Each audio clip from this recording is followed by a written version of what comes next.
Welcome to On the Porch, the podcast. Thanks for joining us. I'm glad to have Dori Freeman on the phone with me today to talk about her new album, 10,000 Roses. This is her fourth studio album, and it showcases an artist who has cemented an inimitable signature sound while simultaneously establishing her as capable of a wide variety of styles. Freeman is about as bona fide as an Appalachian artist can be.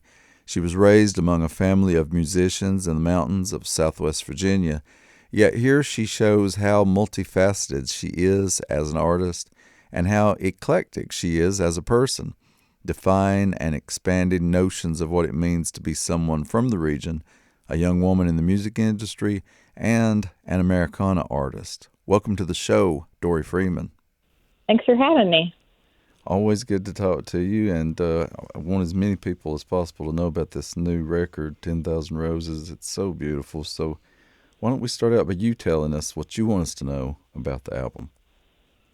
Well, this record, I've done 3 previous records with Teddy Thompson producing, and so this is the first record I've done with someone else, and I actually did this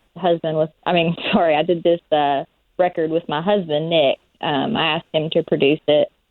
And so it just has a different feel than the previous 3. It's more electric, and it's very drum heavy and percussion heavy, which are all things that I wanted to try. So it's just a different sound, a bit of a different sound for this record. Yeah, I think that it is just sonically, it just goes in new directions. It takes your music in new directions, and I love the sound of it. I love how eclectic it is. I mean, you can hear so many elements, right? You can hear the Appalachian and the country and the blues and the rock. And I even think there's a little bit of punk in there that we'll talk about later. But, I mean, when you set out to make this album, did you approach it sort of by theme, or were you thinking more sonically, or all those things? Is it just organic? I mean, I guess just tell us how an album like this comes into being. Well, definitely sonically was kind of where I started from. I just knew that I wanted it to have like a grungier, not as clean, not as polished sound as the ones I've done in the past. Mm-hmm. And then also just ended up writing a lot outdoors for this record, obviously because we were all in the middle of a pandemic and you couldn't go out, you couldn't go anywhere and do anything. So I spent a lot of time at home writing, like on my back deck and stuff. So I feel like a lot of, nature and the stuff around me outside kind of wove its way into a lot of the songs, which wasn't really intentional, but it did kind of become like a theme of the record. Right. Well, I listened to the album. I've listened to this album a lot, but I listened to it again this morning to prep for this interview. And one thing that it really was speaking to me is that to me, it's a lot about standing up to the patriarchy in all of its forms, whether that be an abusive man or the classism against Appalachian people, or I'm just wondering if you would agree with that interpretation. Yes, that is definitely something that and with my past records too, that I kind of always have in mind when I'm writing. And especially this one with the song Appalachian, which is very directly about, growing up in Appalachia and the stereotypes that people have and just like the misunderstandings that people have about this area and, the accent. Like I get a little bit nervous when I do interviews with people that aren't from the South or aren't from the mountains just because of the accent, because I feel like people have like an idea in their mind of, your intelligence level based on the way you sound when you talk. Absolutely. I mean, there's so many great songs on this record, but the one that I really can't get out of my head is that one, Appalachian. First of all, the embedded rhymes in it are so great, and I'm wondering if you were thinking at all about Hillbilly Elegy when you wrote that song. Definitely thought about Hillbilly Elegy. It goes without saying that I'm not a fan of that book, as I would say, most, or at least a lot of Appalachian people are not. Yes. So I just wanted to like show the other side of that, and I just want people to know that there's all sorts of different people here. You know, it's not just like one. I don't know. I think people have an idea that it's like Trump country or conservative country or very white, but there's actually like so many different kinds of people, and I just want that to be known. You know, I want to draw attention to that as much as I can with my music. Yeah, yeah. There are many Appalachians, and people tend to not understand that, right? And you mentioned Hillbilly Definitely. Elegy. It's one of those books that non-Appalachians always expect Appalachian people to like, and then we kind of have to pop that balloon, and let them know, no, we don't. Yeah, it's a tough one to explain because Yeah, people do really expect you to just automatically like it because it has the word Appalachia in it. yeah, yeah. Well, we played the song Appalachian earlier in the show, so our audience have heard that, and I'm sure we'll pick up the record and hear it more. Um, can you pick a favorite song on the album? I have a few. Appalachian is definitely in the top. I really like 10,000 Roses, and then I'd say probably if I had to pick a favorite, it would be I Am, which is actually the last song that I wrote for the record. Why's that? Why is it my favorite? Yeah. I don't know. I think because it came so easily, it was one of those songs that really just kind of like fell into my lap. Like I wrote it in one sitting and probably like 20 minutes, which doesn't happen very often. So the fact that it just came out so fluidly, I just knew that it was, you know, a song that I wanted to have on the record. And it was cool that it was the last one that I wrote because I had like a vibe in mind for the album at that point. Hmm.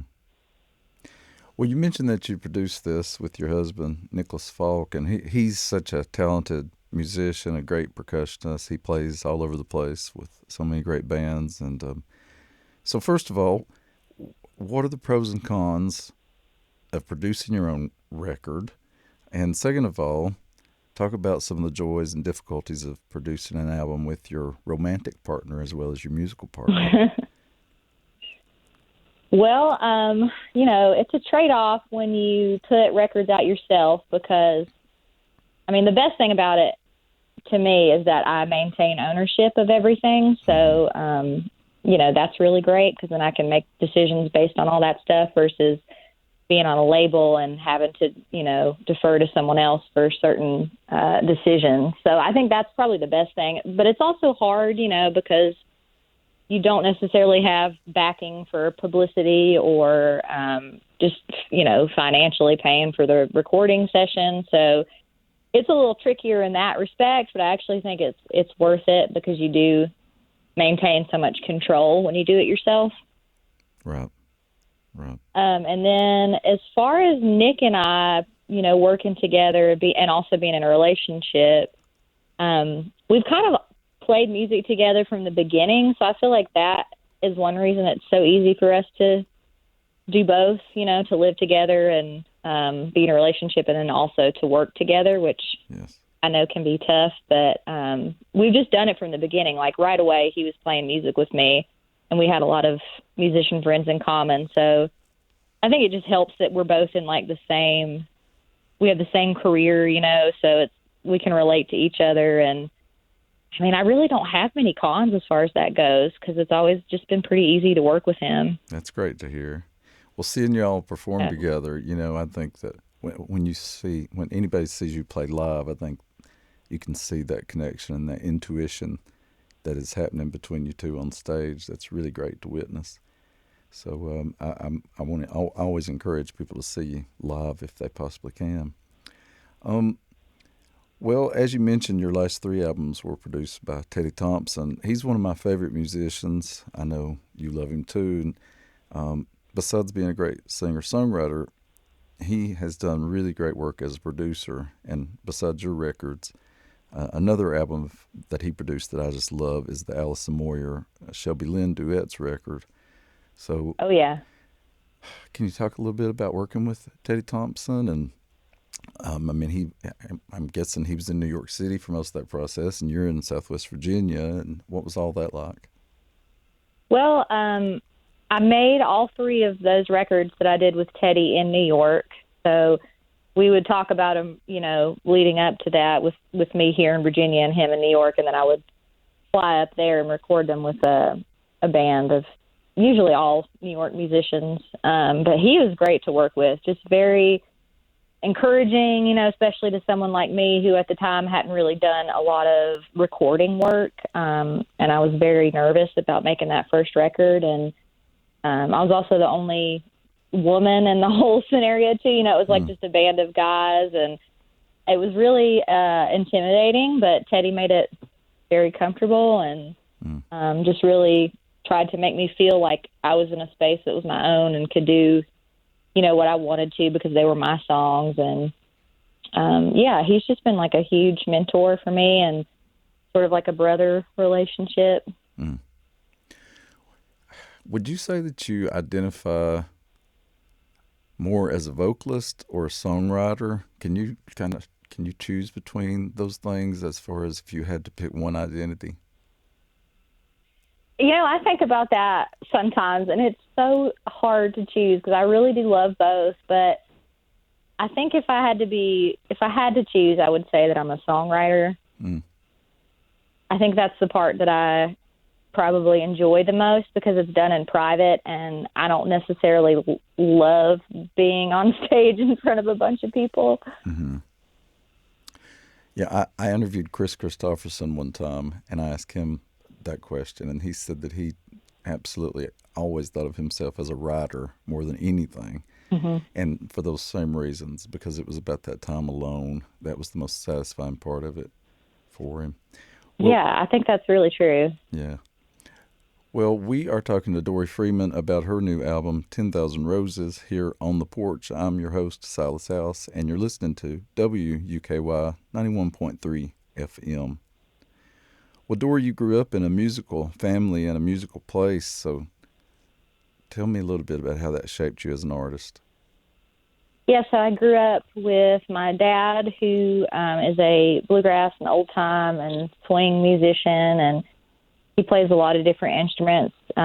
Primarily, he plays fiddle and mandolin, and he was always playing in different bands and playing at different festivals when I was growing up, and now he teaches lessons for a living.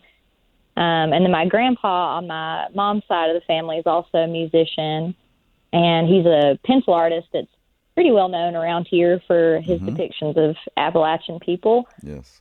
And so I just grew up going to either art shows with my grandpa or music festivals with my dad. So I was just kind of always around it, like fiddlers conventions and competitions and jams at night and on the holidays. So that was probably my biggest and earliest influence as a musician. Right. And I mean, you are from Appalachia, from a known Appalachian family. And so, I mean, I think that definitely comes through in your music. But like I said earlier, there are so many other elements. I mean, like I said, I can hear some rock and roll. There's a real pop influence that I love in your work, the blues, just so much of that. So tell me about some of your other influences, once you got older and started finding your own way.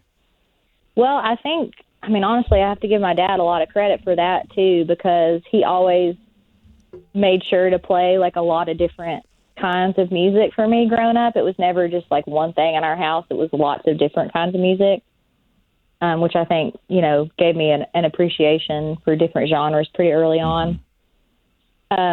So some of my biggest influences, Linda Ronstadt is definitely, as far as vocally, she is one of my biggest influences.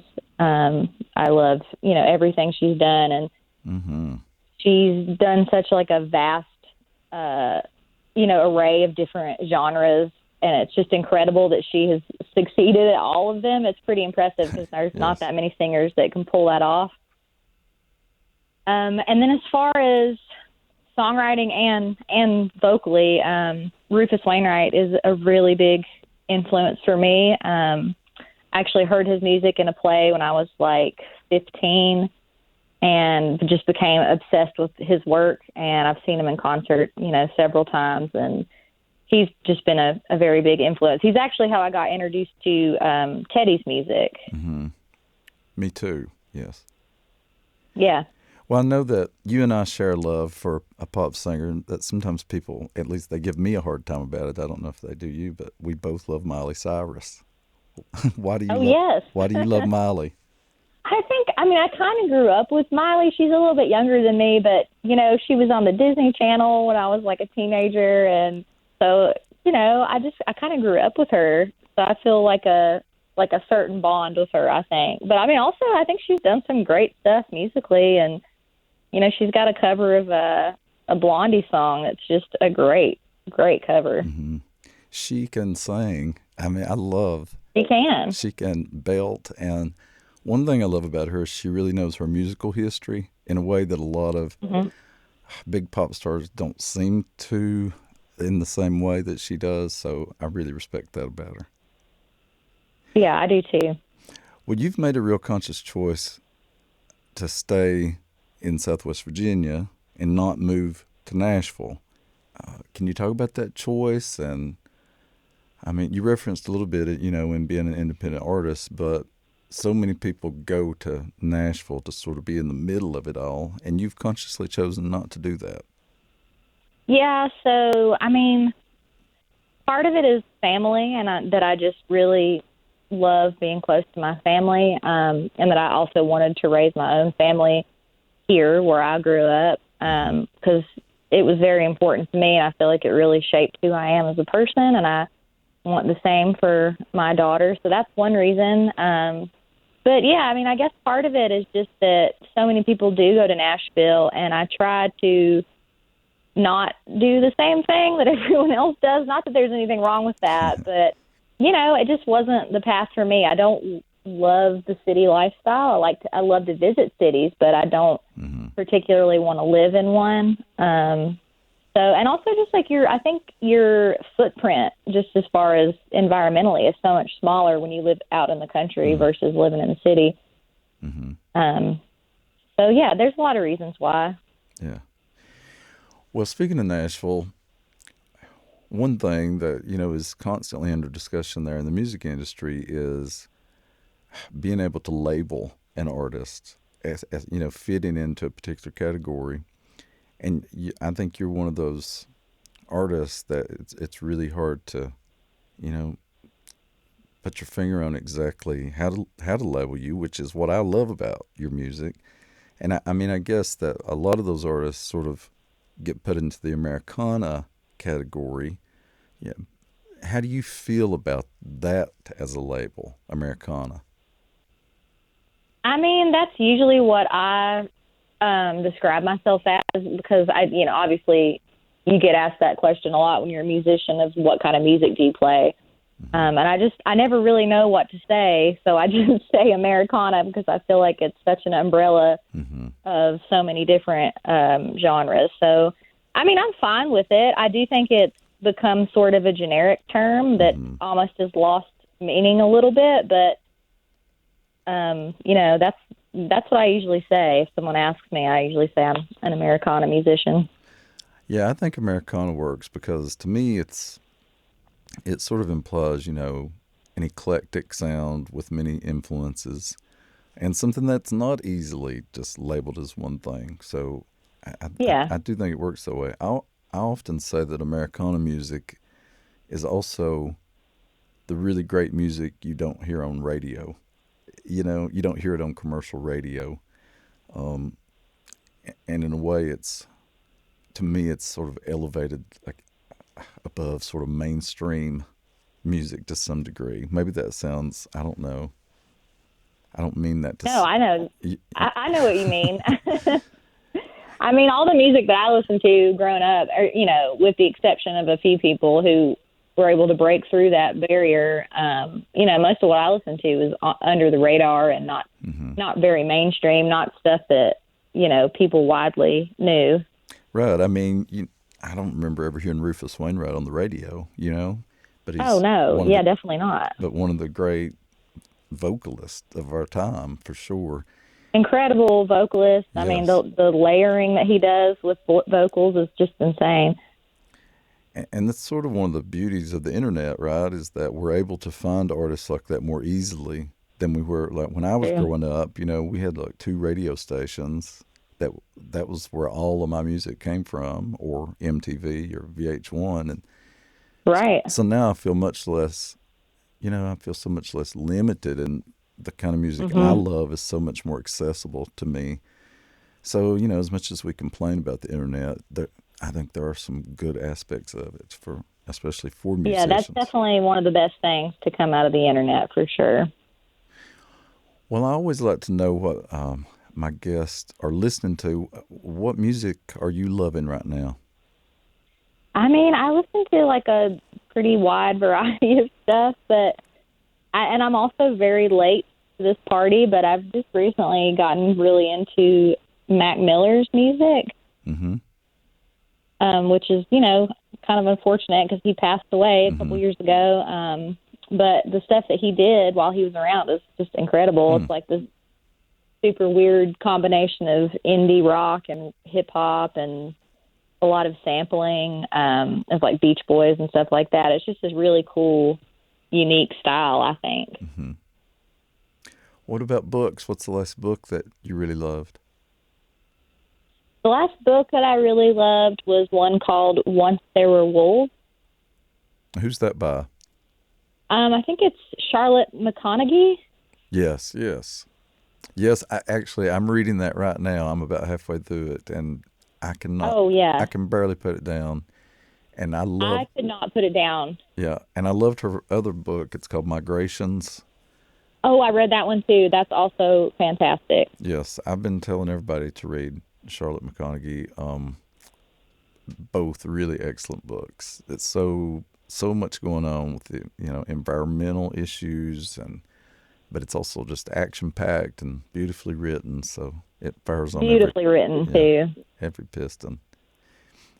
Well, what about are you already thinking about new song? I'm guessing that you're always writing and always thinking about the next project. Yeah, I mean, especially like as an independent artist, I think you kind of always have to be on the hustle with that sort of thing.